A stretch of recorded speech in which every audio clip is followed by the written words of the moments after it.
We're gonna have our headliner come up, Ryan Cunningham. Give it up for Ryan Cunningham. Ryan Cunningham. He's just starting his tour. He's absolutely hilarious. Please give it up. Start clapping now. Let's get some noise in here. Ryan Cunningham, everyone. Make some noise for Ryan Cunningham.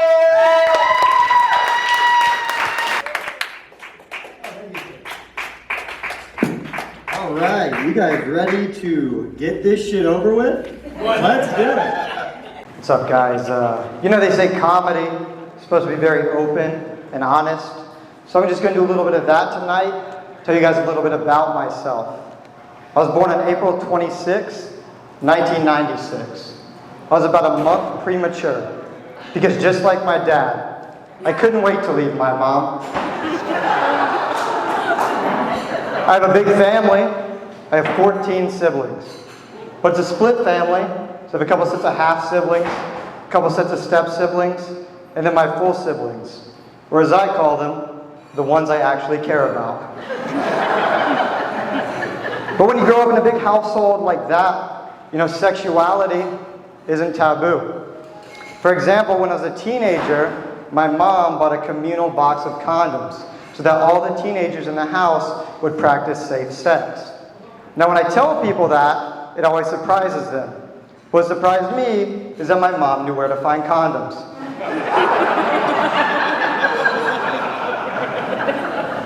But my dad's house was no different. When I was 12, my dad gave me the safe sex talk. When I was 15, he had his 5th kid, and I realized I probably shouldn't be taking his advice. And I make jokes, but my parents are great people. Factories. There you go. That took a second. That's all right. My dad, though, he was a real man's man. So when he had his firstborn son, me, clearly he was disappointed. It's okay. But my dad's an engineer, so he's always trying to get me into building things. So when I was a kid, he would buy me toys like Legos or Lincoln Logs or Connects. But honestly, I was always a lot more into tearing things down, like his expectations of me.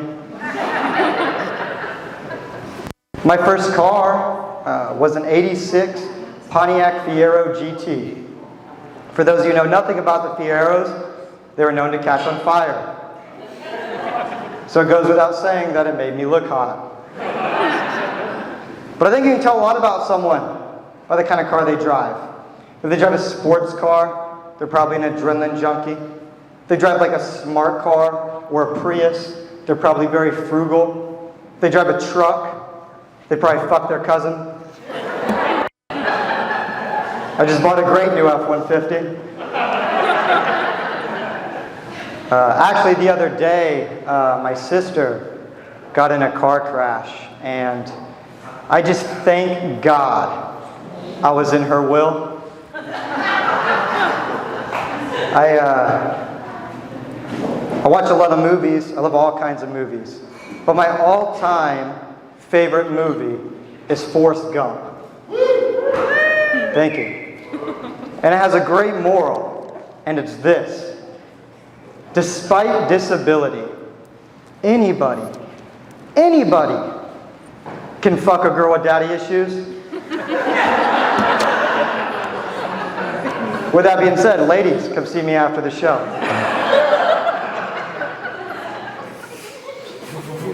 Now, normally, after that joke, I would say, so ladies, come see me after the show. But most of the ladies at the show tonight are related to me, so ladies, please do not come see me after the show. I like the Star Wars movies, but Disney's been getting a lot of hate. Disney's been getting a lot of hate for the Star Wars movies. People say that Disney is racist, that they don't cast enough black people in the Star Wars movies. Disney isn't racist, they just don't want all the women turning to the dark side. I mean, Anakin Skywalker would have never become Darth Vader if he was black. I mean, you can't overthrow an entire galactic federation when you're busy peddling your mixtape. did that joke a couple days ago. Someone came up to me after the show and they said, just so you know, the person who originally played Darth Vader was black, James Earl Jones. I said, you do realize that's worse. They had one black guy and they covered him up the entire time. I like scary movies, but you should never see a scary movie when you're drunk. Saw the movie It while I was drunk. Just thought I was at a McDonald's for 2 hours. I like superhero movies, you know, like Spider-Man or Batman. And I want to be like them so bad, which is why I killed my parents. But when you watch as many movies as me, you also see a lot of commercials. A lot of commercials make me think. So an ASPCA commercial, it's one of those ones where they play like a slow song, show you a video of like a malnourished dog or a cat with a missing leg. And it's just so sad. They think I'd buy a defective animal. Then of course there's always sponsorships, Make-A-Wish kids. And Make-A-Wish kids really interest me because they wish for things like to play a professional sport or to meet their favorite celebrity. I'd probably wish to live.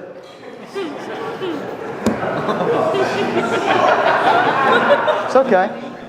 You know, I wonder if celebrities ever tell those kids no. I mean, the kid might be mad, but not for long.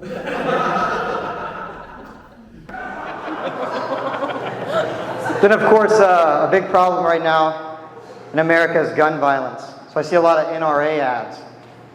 But I'll be honest, I don't want the government to take away our guns.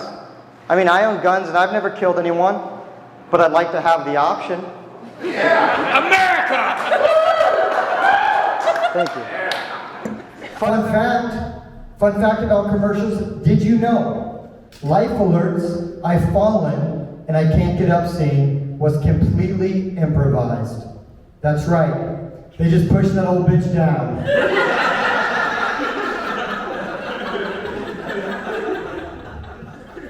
Speaking of old bitches, my grandma likes to watch a lot of TV. Her favorite show is The Young and the Restless, but she always falls asleep when she's watching it. I guess that makes her the old and the rested. So overall, what did you guys think of the show? I think it's awesome that I'm not the only grandchild to call grandma a bitch anymore. Oh, nice. I love it. I'm recently separated, so give it up for that. It's great, but I'm getting back into dating, and that's kind of weird. You know, so I've tried everything. Tried online dating, I tried Tinder, but I got so lazy with Tinder that I just started swiping right on everyone, which makes not getting matches that much more sad. I hate when a woman's profile says, probably swiped right for your dog. I mean, if you're into bestiality, that's fine, but don't shove that shit down my throat.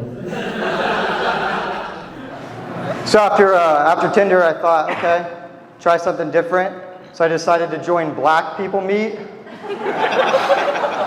Then I realized I don't have Black People Meet. The ladies are disappointed when they're expecting a big black cock and get a little white wiener. So they thought, okay, I'll try White People Meet, better known as Farmers Only. But dating is hard. You know, even in high school, it was hard. High schoolers now, they don't get it. Because now, even the teachers are throwing themselves at the students. When I was in high school, if I wanted to get laid, I had to do it the hard way. Go to the middle school.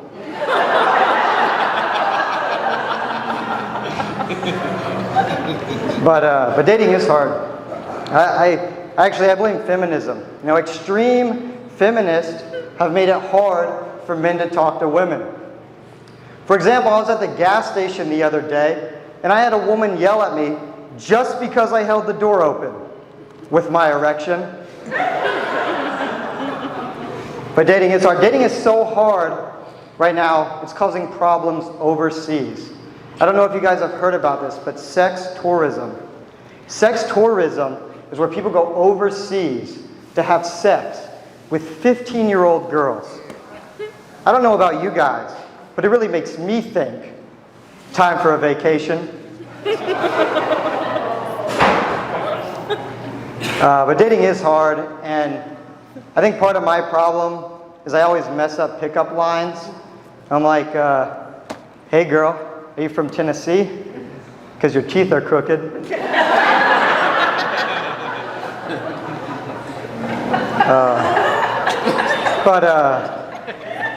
But dating is hard. But I do want to get a girlfriend, you know, because I think after my failed marriage, I think I finally figured out what it takes to keep a girl happy. You know, you got to do something sweet. You got to do something like write her a poem, you know, something like roses are red, violets are blue, the condom broke and I'm leaving you. But I talked to a girl for a couple of months, and it was really cool. We were talking for several months, and then, you know, almost every day, every hour we were talking, all of a sudden, she just disappeared. I didn't hear from her anymore. She ghosted me. Come to find out, she committed suicide. She ghosted herself.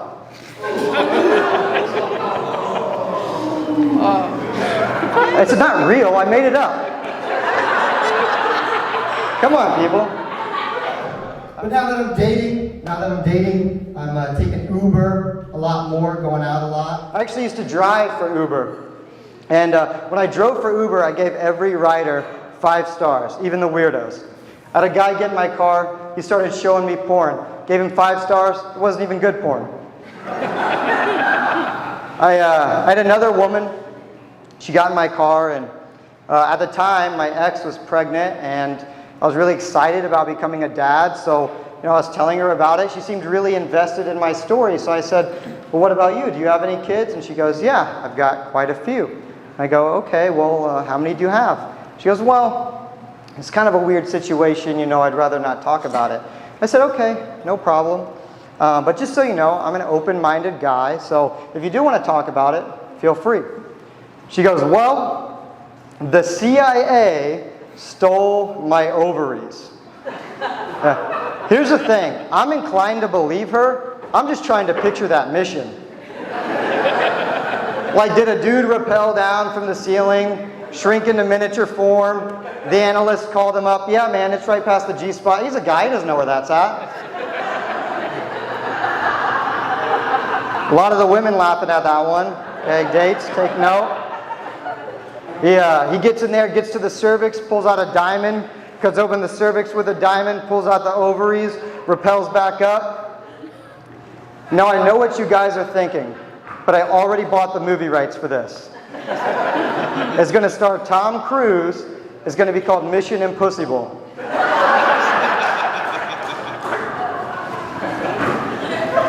But also, writers, you know, you get to rate us drivers. I got a 1-star review one time, and I was pissed. Because I think 1-star reviews should be reserved for only the most heinous stuff, like texting or drunk driving. Not something as small as a body in the trunk. And those who don't think it's small, it was a kid's body. And I know that other stuff is worse because I hit her while texting and drunk driving. But yeah, I've had a lot of different jobs. Uber wasn't the only job I had. Actually, at my old job, I had a motto. Fuck bitches, get money. I worked at the Pound. But now, I teach martial arts, which is great, because it's something that I'm super passionate about, you know, hitting kids. But I've done martial arts for a long time. Started when I was 5, so I've been doing it about 20 years. I have my black belt. People assume that when you get your black belt, that that's the last accomplishment, that that's it, that you're done. But that's not true. There's a lot of accomplishments that come after black belt. You've got your 1st degree black belt, second-degree black belt, third-degree murder charge. And if you're really good, you can become a famous actor, like Chuck Norris or Jean-Claude Van Damme. And then when you're old, you can sell gym equipment like Chuck Norris or Jean-Claude Van Damme.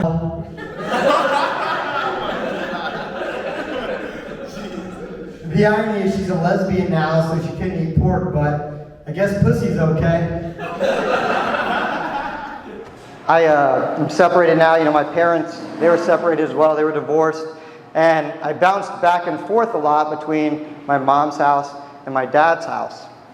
And when I lived with my mom, you know, I had a hard life. There were days we'd go without food, days we'd go without electricity. But my mom tried her hardest. She really did. But she always made time for what was most important to her: cheating on her husbands. And I'm making jokes, guys, real quick. Just, she'll see this, so let's give it up for my mom real quick. Can we give it up for my mom? Yeah.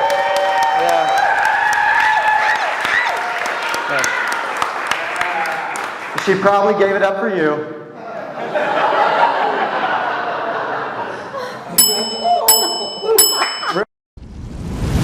How did you feel me singing in front of a live audience? It was fine. It's all about comedy. That's what you do. About the mom joke. That was your first time hearing it, right? That was the first time I heard that one. That was great. Yeah. I loved it. Yeah, I loved it. You know, any jokes about mom, I can laugh at. Yeah. About that joke about mom. Oh, you lie as well now as you did before. Yeah. How did you like the joke about mom? I thought it was fucking hilarious. Yeah, good. Looking at the crowd, you had the best reaction to the joke about mom, because you were just hands up here. I felt if someone saw me smiling, it would make me like complicit here crying. Make you like the bad guy. Exactly. You got big balls bringing your family here. But I get it. You know, marriage is hard. Now, they say 50% of marriages end in divorce. And I'll be honest, I didn't want to be part of that statistic.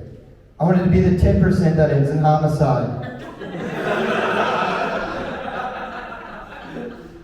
My ex, though, she was a real small girl. And small girls always refer to themselves as fun-sized. Does that make big girls the family share size? Because I might be into that kind of thing. But really, it's my brothers who fuck each other's girlfriends. One of your jokes, Ryan, they were aimed very specifically at me and the cameraman here. So I can't really get mad at you about it. Joke about my boys, even I laughed at. That was pretty good. Yeah. It took an extra second. Yeah. I kind of let my ears scan to hear what was going on, but then I laughed anyway. And then but you like the joke. The joke about him too. Let's turn the camera around. I'm gonna touch you real quick and just clip this to you. Just another brother's touch. No, I'm sorry. I'm still in comedy mode. So I gotta know, as someone who hasn't had to deal with me for this many years, how did you feel about that joke? It was funny. Okay, I'm glad you liked it. I'm glad. I mean, the lack of laughter, I don't know if I agree with you. Okay, I guess that's more of an inside joke, but it's true. Inside their girlfriends. But I knew I wanted to get a divorce the day my ex asked me to bring her a bath bomb, and I threw in the toaster. You know, I wonder if a cop has ever seen someone kill themselves that way and been like, yeah, he's toast. I'm glad to be here. I love the Midwest. Anytime I tell people that, they're like, why? Seems like the rest of the world hates the Midwest. Even God hates the Midwest. I mean, he's throwing tornadoes at you guys left and right. You know, they got that rating scale, F1, F2, F3, F4, F5, and they say it's named after the guy who created it, but I think it's really named after all the times you say fuck before the tornado hits you. I like people who call it a twister, you know? Because it's like it comes in, destroys your life, kills your family, but also it's a fun party game. But I love the Midwest, except for Kentucky. I fucking hate Kentucky. Every time I drive there, it's the worst. The only thing that's good about Kentucky is the fried chicken. And even that's pretentious. I mean, finger-licking good. You know how many foods are finger-licking good? Cheetos, popcorn, Doritos. You don't hear them going around bragging about it. Alright, fuck the KFC joke. Okay, I'm still working on it. And also the Kentucky Derby. You know, that's stupid. Who thought they could make NASCAR more boring? At least NASCAR, you know, those cars, they got 500 horsepower. You know how much horsepower a horse has? 1 horsepower. I got my family here tonight. Real quick, I got some cousins, some aunts and whatnot. Let's give it up for them. Grandma, they're coming out tonight. Yeah. My cousins, they're real country boys, you know. They're into a lot of the country shit, you know, skeet shooting. They also got a couple of kids, so like I said, they're into skeet shooting. But they're into all that shit, all that country shit, you know. They like shooting guns, race car driving, dirt biking, being fat and stupid. That one's for you, Caleb. My aunt's here. I love my aunt. Me and her have a lot in common. You know, she's an entrepreneurial spirit. Basically, what that means is she's very easily tricked into pyramid schemes. And she's done them all. You know, Avon, Amway, Tupperware. The only pyramid she avoids is the food pyramid. But I gotta give them credit. I gotta give them credit. My grandma, my aunt, they did Weight Watchers for a long time, and every time they stepped on that scale, they just watched that weight go up. But the Midwest is cool, but a lot of Midwest states are very forgettable. Like Kansas. The only time I think about Kansas is when I'm watching The Wizard of Oz. And that movie makes no sense. It's so unrealistic. Because who the fuck would want to go back to Kansas?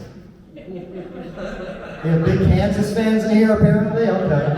Whatever. Glenda's hot, though. Glenda was very hot.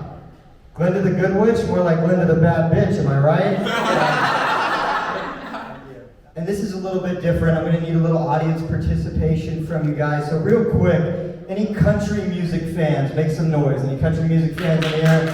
One idiot, okay, that's fine. What about any hip-hop fans? Any hip-hop fans in the audience? All right, the black guy. But here's the thing, I think if you guys listen to each other's music, you would realize you have more in common than you think.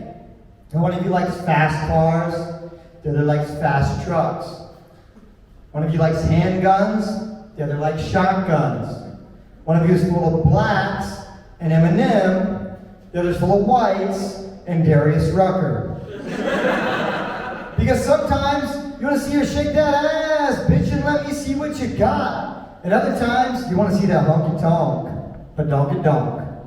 Sometimes you want to eat that booty like groceries. And other times you wanted to come and take a ride on your big green tractor.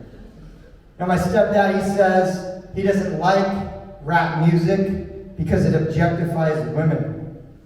But I think country music objectifies women just as much as rap music. So if you'll please just take a second to indulge me. This last couple seconds is going to be completely different than everything else I've done. But help me prove my stepdad wrong. She got them long leg skirt and boots. Looking to make my way and scoot your little hot self over here, girl. Hand me another beer. Shut your mouth. Stop your grandma. There ought to be a law. Get the sheriff on the phone. Lord have mercy. How she even get them britches on? She got the blue jeans painted on tight that everybody wants on a Saturday night. Somebody, sweet little farmer's daughter that got it in her blood to get a little wild. Sweet tan little thing with nothing to do. I want to take a little ride with you. She can handle any champagne brunch. Bridal shower with Bacardi punch, jelly shoes full smearing off, but tequila makes her clothes fall off. All right, now do some claps or something. Thank you. So the next time you see your black friend at a gangbang, or your white friend at a Klan rally, give him a hug. Because if there's one thing we can agree on, it's that women are objects. With the my last bit, specifically wrote that for you. Even though sometimes it's hit or miss, it's one of my favorite jokes to do. Do you think I proved you wrong a little bit? The country music? Yeah. Oh, I never said country music didn't objectify women. Okay. No, you're right. Yeah. Guys, that's my time. I want to thank everybody for coming out tonight. We appreciate the support. Make sure that you follow all the comedians on their Instagram handles, Facebook, all that stuff. Ryan Cunningham, comedian here. Socks Off Entertainment, if you're interested in more events that we got going on. I also do a little vlog thing, so if you're interested in getting on camera and saying, I hated this joke, I love that joke, you're a piece of shit, whatever it is, I love the feedback. So again, thank you everybody, and have a good night.